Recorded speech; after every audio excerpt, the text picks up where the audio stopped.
So welcome everyone to the LMU School of Education presentation on leadership master's degree programs that do not require or come with K-12 certification. So there's a whole bunch of these, but by and large, for the most part, well, I'm going to just do some introductions first, and then we'll go to that. And let me share my screen here so that you don't have to look at me. There we go. Let me get rid of this.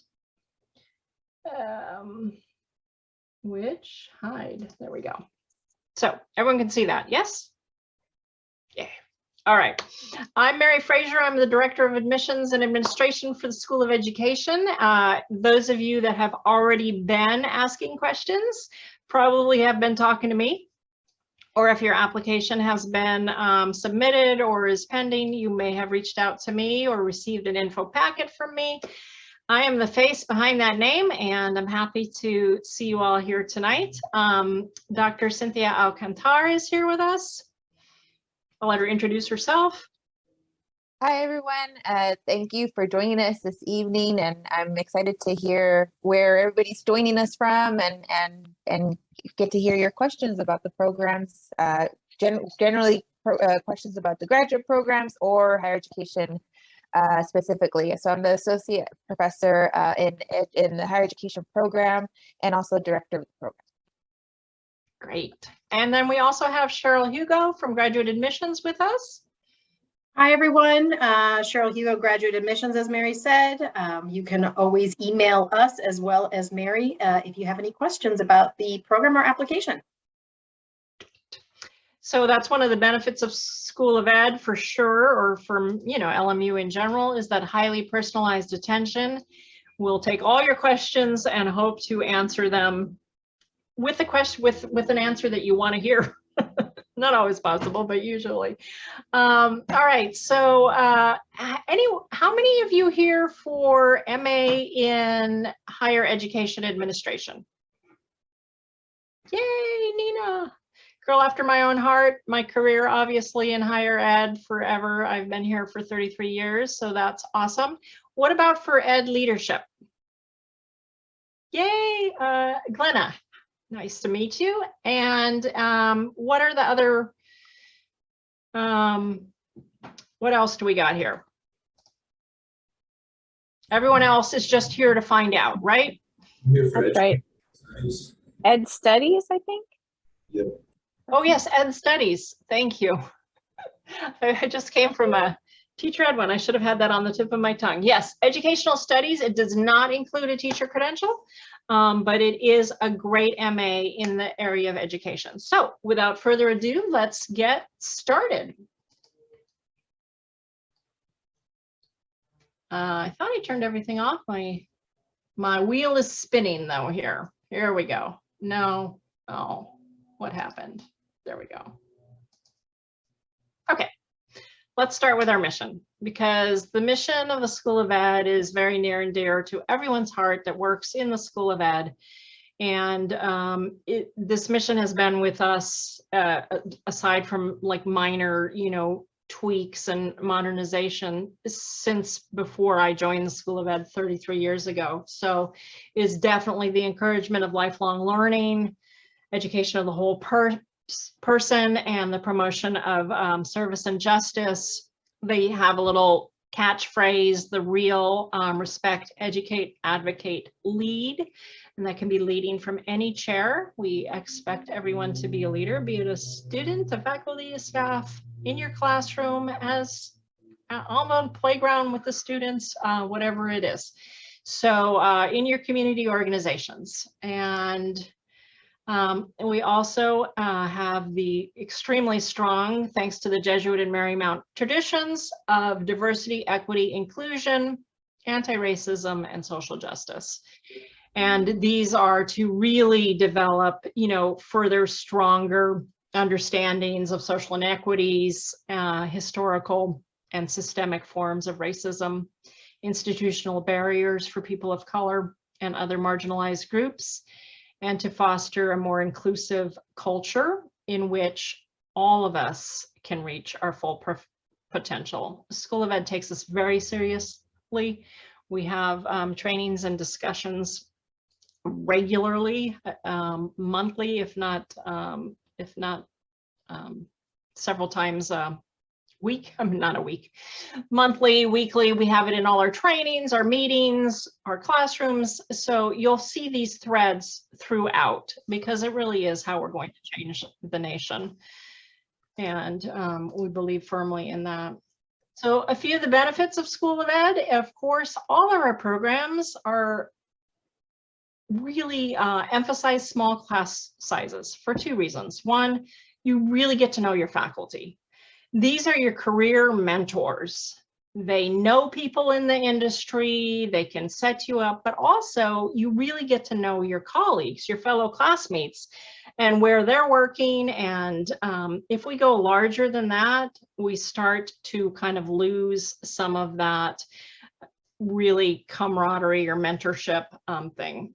Our faculty are practitioners, either in university settings or in as administrators for the higher ed administration program, or they're practitioners in K-12 schools, mental health organizations, depending on the program.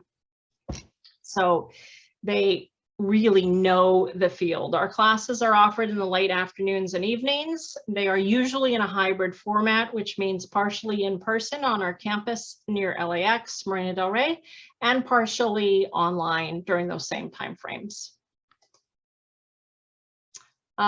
Here's an overview of some of our programs without certification. So there's the MA in Higher Education Administration I mentioned, the MA in Educational Studies that I forgot to mention, the MA in Educational Leadership, and the MA in Guidance and Counseling, which does not include the certification piece, which is school counseling or beyond.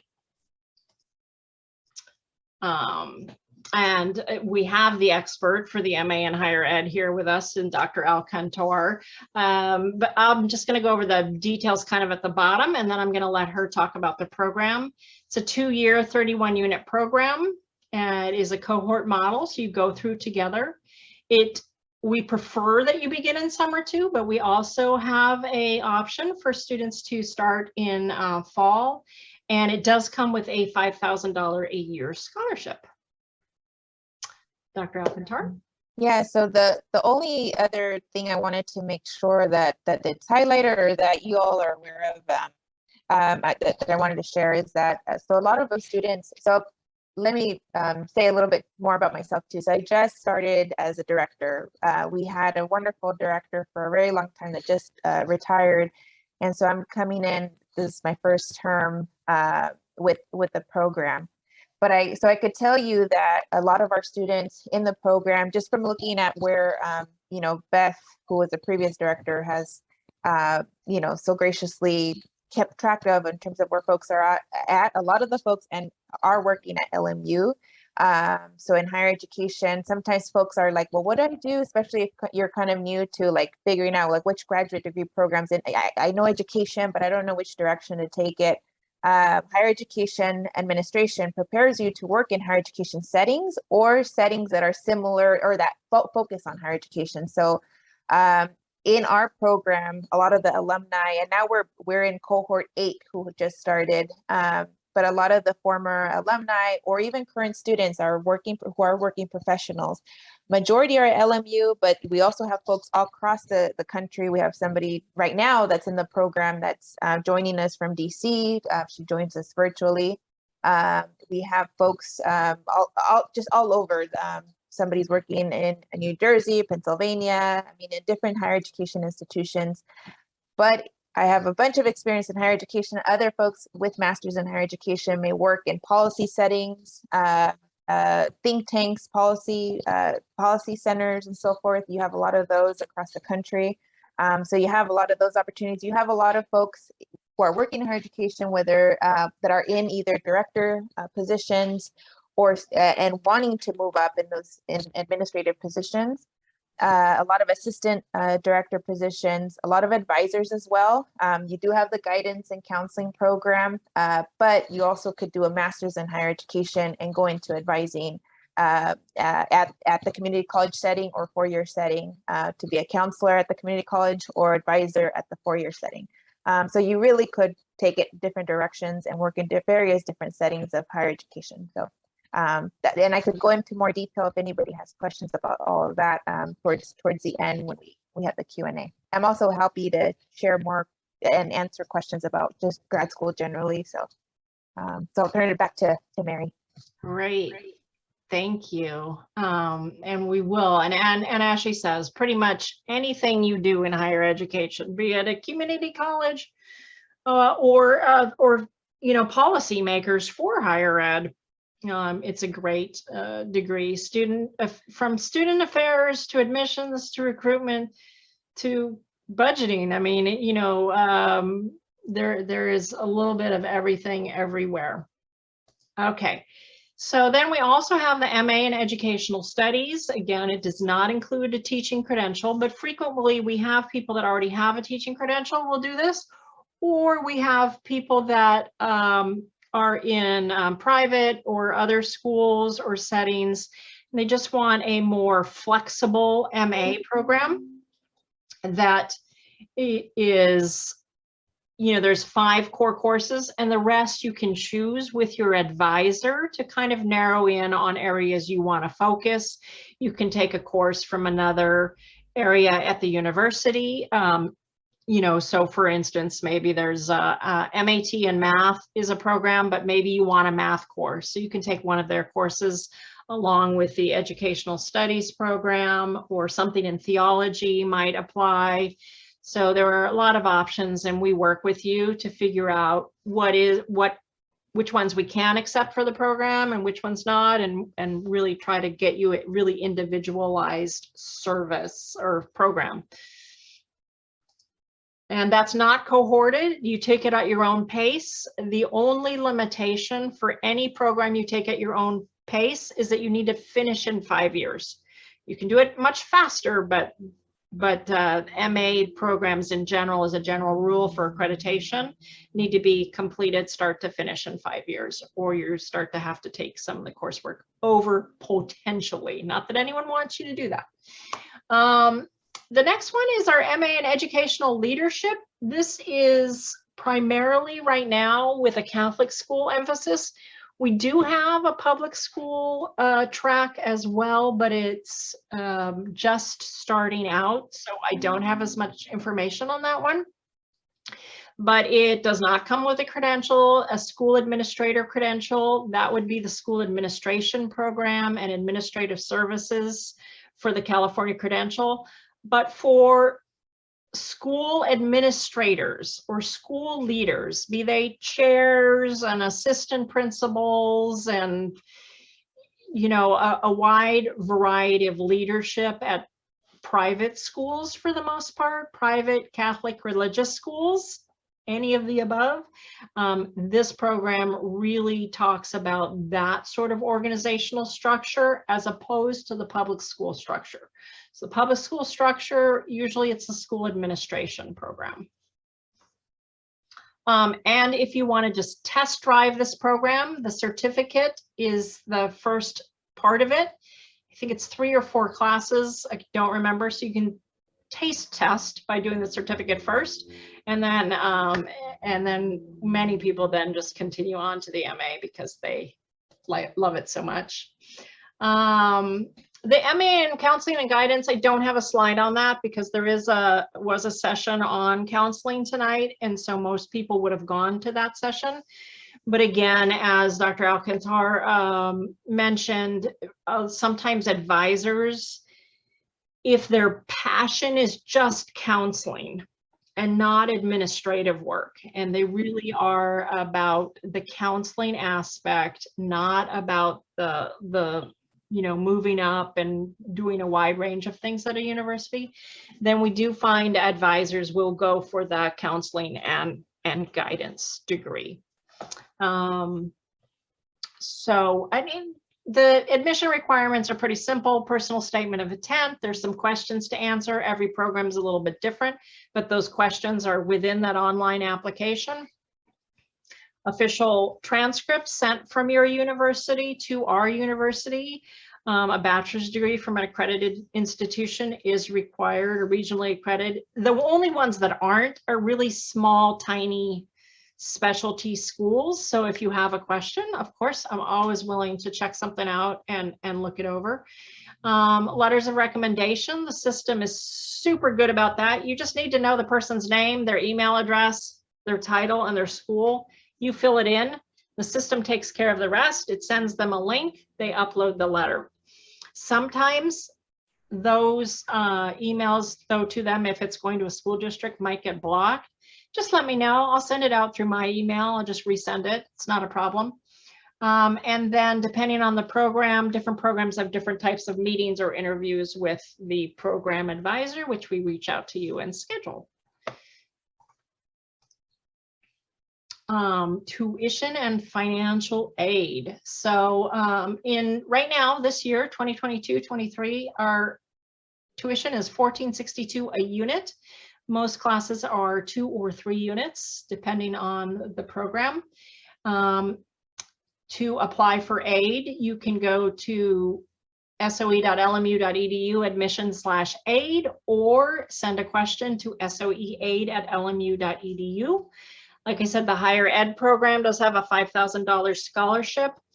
The Ed Leadership Program, if you're a Catholic school educator, we have Catholic school educator scholarship of 30%. If you're a City Year alumnus, we have a 30% partnership scholarship.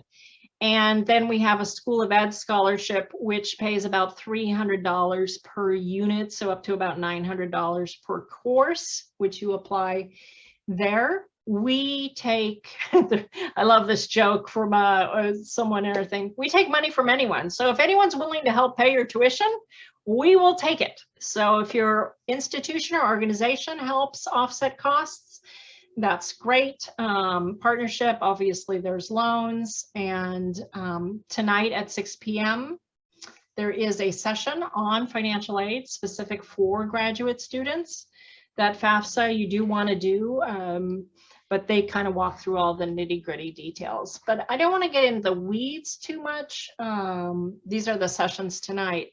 I kind of want to open it up to everyone to and see if, you know, about the programs, like if we can answer specific questions, if you're leaning one way or another, or you're debating between few, or we didn't cover something, like, let's just open it up, either the chat or raise your hand.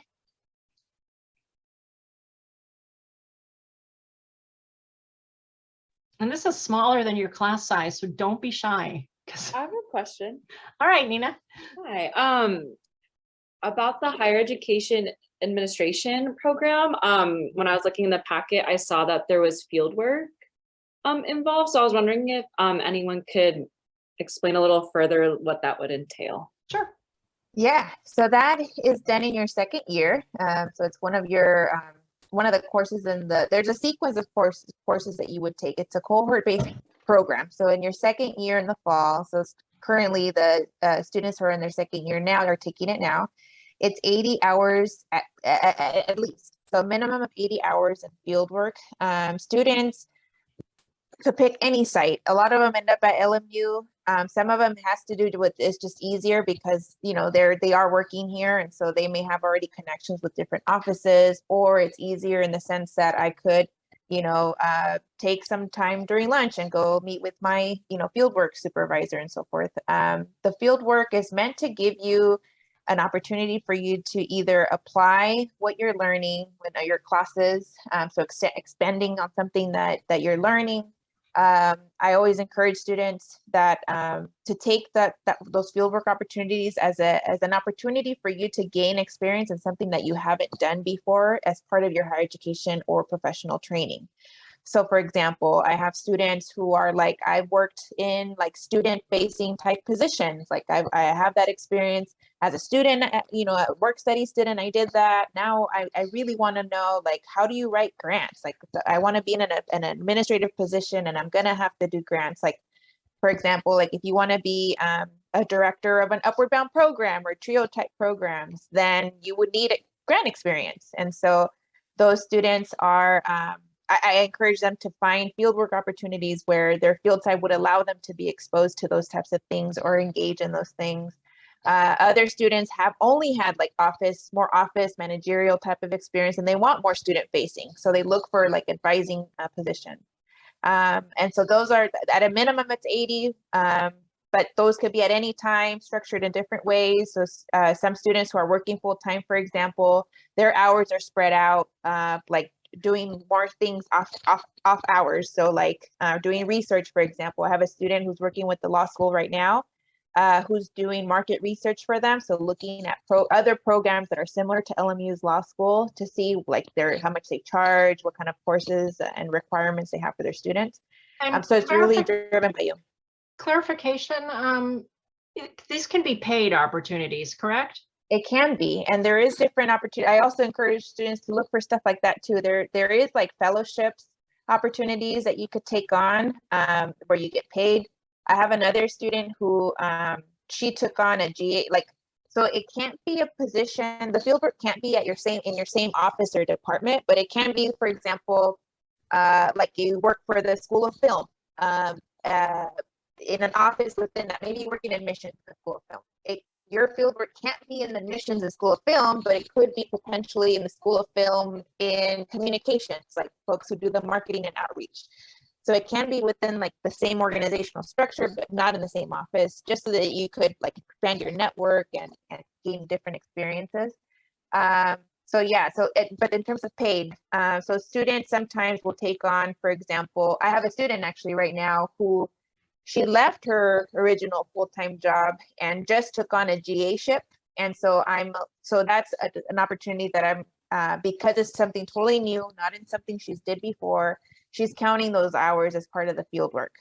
So there's that, or there's opportunities sometimes that you might find, and this sometimes happens through your communicating like with different offices, or sometimes there's opportunities where they'll pay you like as a consultant. But it really varies. Some are volunteer bases, and those are more so like you're getting credits for it. It should be kind of, in any circumstances, it should be reciprocal. You're gaining something, the office is gaining something by you being there, by your expertise, and you're gaining something in your professional practice. So we do a lot of, there's a lot of things that we expect the students to do, like meet with your site supervisor before, making sure that you communicate what you're seeking out of it, and that you're in agreement in terms of what you're going to do throughout the semester. Because of that, like, we don't want it to be like, oh yeah, I'm just volunteering, put me wherever. Like, no, we want you to direct how you want to have that experience. Thank you. Yep. Thank you. And some of the other programs have fieldwork hours as well. Counseling certainly has a lot of fieldwork hours. It's a couple hundred. And so and they all have to be approved by the thing. But Dr. Alcantor said something about GA. We do have positions at the university, GA, which is a graduate assistant, TA, teaching assistant, and RA, research assistant. And so those are other opportunities to make money at the university, be it for your hours or because you want to make money to help pay for your education. So those are always available as well. There is tuition remission, Maria, for tuition for LMU employees. There is a limit to 2 candidates at any given time, going through the new cohort. So each cohort, right now we have 0 on the wait list for this coming summer 2 session. So if that is something that is interested to you, get your application in, get it completed, because we do it in order of completion, not in order of submission, but in order of completion. So you can get that in through me, and we'll get you completed, and then that way you're first on the list. And the completion versus submission, the difference might be that you submitted your application, but maybe you're still waiting on a letter of rec. And so it's not completed yet. And so fully completed. Correct. For graduate school, LMU, as with any institution, it is a federal requirement that they do take out taxes out of your check, just as an FYI. But of course, it's less than tuition. So It's a nice perk of working at the university. So those of you that want tuition remission, you can all apply for a job here. Other questions? I have a question. How big is the higher education cohort usually?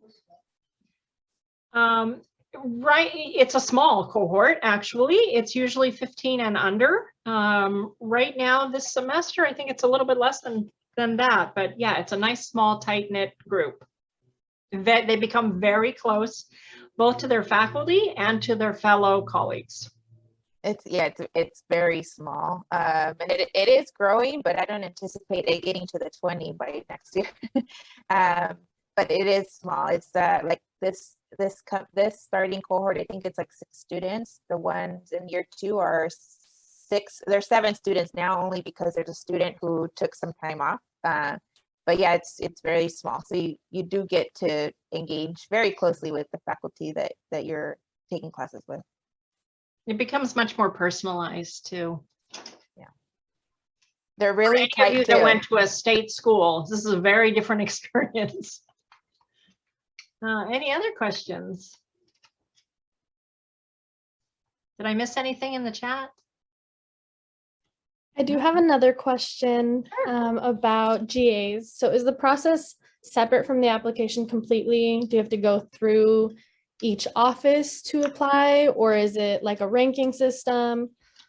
No, so the GA, how the GA works at LMU is any office that has an opening for a GA, I believe they post it on 2 systems. One is Handshake, and then one is through our employment system. Actually, I think it's all through Handshake. And then Cheryl is saying no.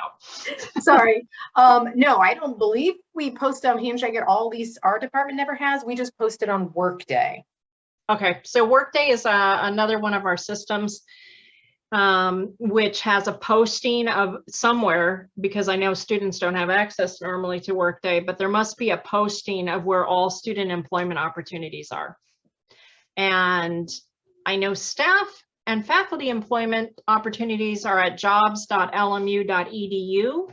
So I'm going to guess that you can filter by student employment.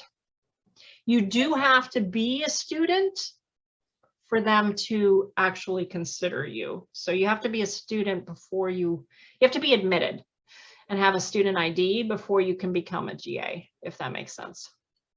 And GA sometimes those positions come in on a rolling basis. Like I just received 2 of them last week, and I just send them out to the cohorts so that if anybody's interested in switching GA-ships or applying to one, then you see those opportunities. But they're always rolling in. Right. And I do want to be clear that the GA position is not the one that's eligible for LMU tuition remission. So LMU tuition remission is a full-time faculty or staff member or one of their dependents or their registered domestic partner or spouse. So you do have to have an active connection, either through yourself or one of the other ways to get the LMU tuition remission.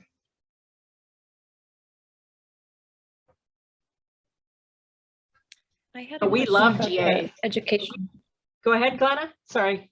I have a question about the educational leadership program. So that one has a focus on the Catholic school leadership. Is that right? Or private school leadership. Okay. So if I were to want to maybe transfer, like be a principal of a public school, then would the school administration major be more applicable? Yeah. So do you already have a teaching credential for California? Yeah. Yes. Yes. So you definitely want the administrative services credential program. Do you also have a master's already? No, I don't. Okay. So then you can do the MA in school administration. It's a combined program, which is the administrative services credential and the master's. I love your classroom background. Oh, thank you. Yeah, you would want to do that one, because if you're already credentialed, that's sort of like the reason that many religious educators and private school educators don't qualify for the administrative service one, is because they don't already have that teaching credential. Okay. So you qualify for that. And there was a session tonight, but that's okay. We will get you that information if you, especially if you follow up with the email, but I'm going to write your name down. Thank you. You're welcome.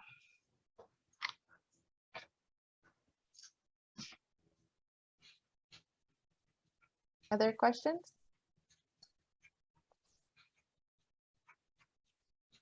It could be about anything too, grad school related. Yeah. We're all really nice. I will say that, so from inquiry, you're mostly getting me or one of our graduate admission counselors, depending on whose turn it is to answer his questions that day. You can call in. It's hard to answer phone calls usually, but we always return your call. But no one likes to pick up a call from an unknown number. So then that becomes tricky. It's just the nature of the world today. So email is great. We get you through the admission process. Then you have an academic advisor who works with you hand in hand alongside your program director to make sure you're getting your fieldwork and your coursework on time and answering all your questions, helping you, navigate financial aid and whatnot, filing for graduation, adding programs, subtracting programs, doing whatever. We really do try to work with you and be very flexible because, life happens. And so just know you can take leaves of absence and come back. It just, again, there's that 5-year kind of start and finish, but cohorted programs, if you leave, you kind of have to come back in a year later at the same point. But again, we try to work with you and really make it happen so that you don't miss too much more than what you need to miss.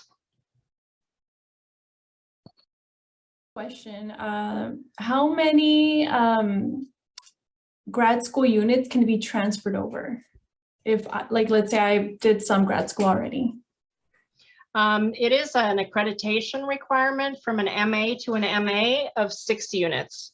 You'll find that at every university. It has to do with those accrediting bodies for graduate school, that it's a maximum of 6 units. Now, some programs will say, okay, well, you met the competency for this, so I don't want to make you retake that course, but you do need to make up the units with a different course. So it gives you an opportunity, especially like in an ed studies program, to really kind of do something more instead of just repeating something you've already had.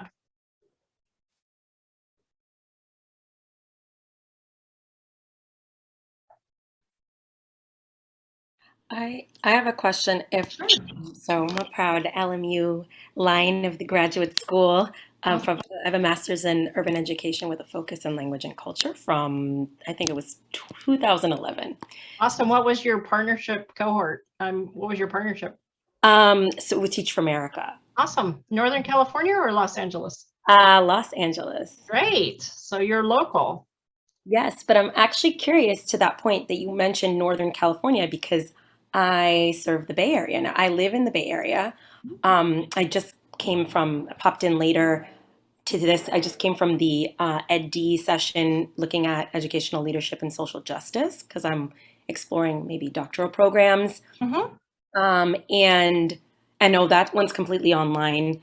Are there other completely online programs or what options are there for LMU studies in Northern California? Absolutely. Since you already have a teaching credential, the Administrative Services Credential Program and MA, well, you already have an MA, so you don't need a second MA, but the Administrative Services Credential Program is an 18-unit online program. You can do it in Northern California. Okay. Because it's online. And the MA in Educational Leadership, which doesn't lead to a credential and is more geared for private and Catholic schools, but if that's the direction you're going in, then that's another great program that's completely online. The other ones are not online at this point. The MA in Ed Studies, you may be able to piece together. so that it's only online courses. You'd have to work very closely with your advisor. I'm sure it's doable, but it's just not advertised as an online program. And so as this is helpful, and as far as in person or on campus learning in Northern California, is there a space or a building or a campus? Now that you mentioned it, I was like, oh, is there?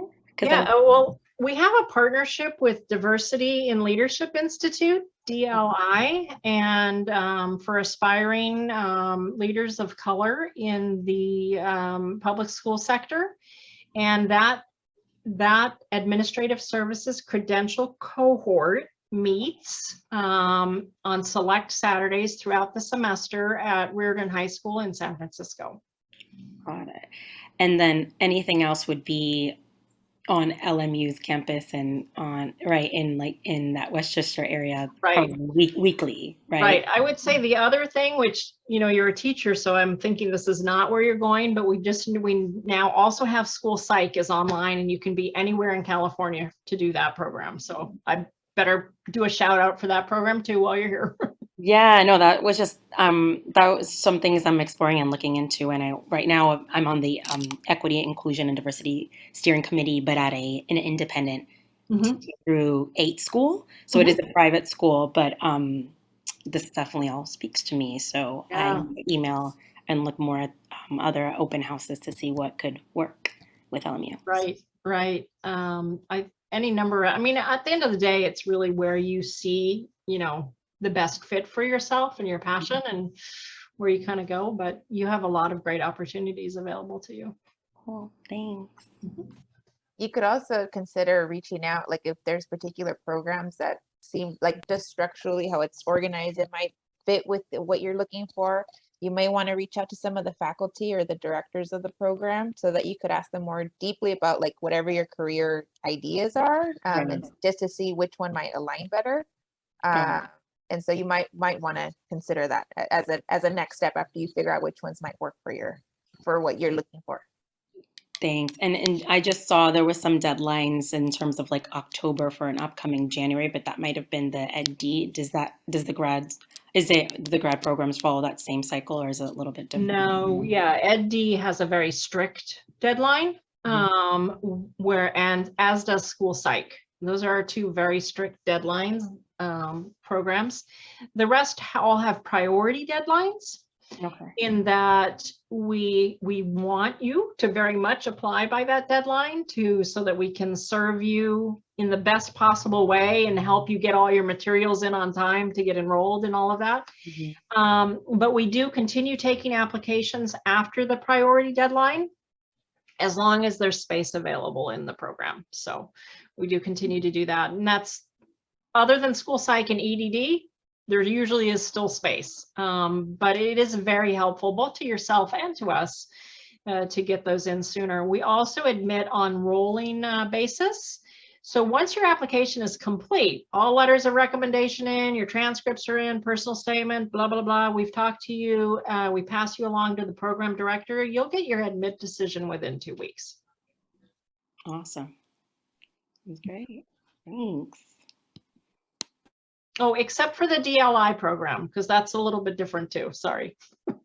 The Diversity and Leadership Institute. Since it's a joint program, DLI actually, and that one I should say is 100% tuition paid through grants with the DLI, but you have to apply through DLI and LMU concurrently. They have a process. And I'm going to write your name down and get you that information. Thanks. Yeah, because I was curious if it's only specific to public school or if we're working with different sort of socioeconomic populations within other schools. And maybe I don't know if there's special circumstances. But. You know what? I think you should ask that question because that's an excellent, I mean, if it was me, I would say yes, but I don't run the program. I say yes to a lot of things. Yeah, that sounds great.